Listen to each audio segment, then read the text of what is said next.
Mga master, nagpasa si Senator Risa Hontiveros ng isa pong bagong bill sa Senado.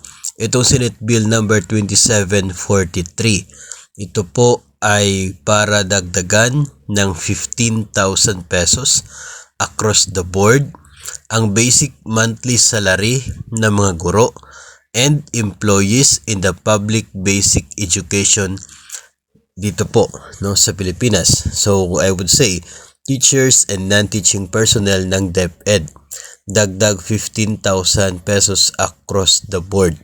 Maganda ang layunin ng bill na ito. Of course, lahat po tayo maging masaya if magiging batas ang tulad po nito. Pero sa ngayon kasi, kung titingnan po natin yung mga pangyayari, malapit na magtatapos itong 19th Congress.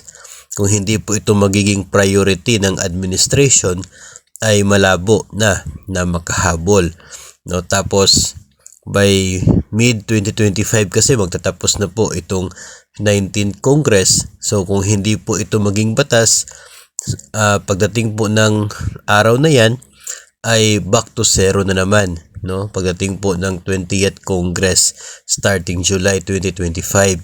So parang kaunti na lamang yung panahon para ito ay maipasa at maging batas, no? And may mga bills pa nga tulad po ng pagbaba ng retirement age na nakapending pa rin sa Senado at hindi pa po gumagalaw sa ngayon, na suspending pa sa second reading. So how much more itong bagong bill na ito. Of course, masaya po tayo, pero kung titignan po natin, medyo malabo po na aasahan natin itong mangyayari, maliban na lamang kung gawing priority bill ng mga mambabatas po natin. So ito po ay pending pa sa committee as of July 31, no? Doon po sa Senado.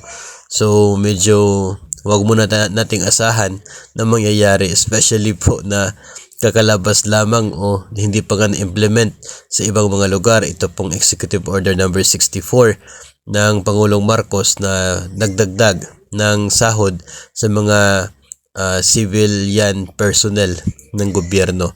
But at least mga master, ay atin pong may hatid sa inyo na mayroon pong ganitong bill sa ngayon sa Senado na nakapending na gusto pong dagdagan ng 15,000 across the board ang sweldo, no, ng mga personnel ng DepEd.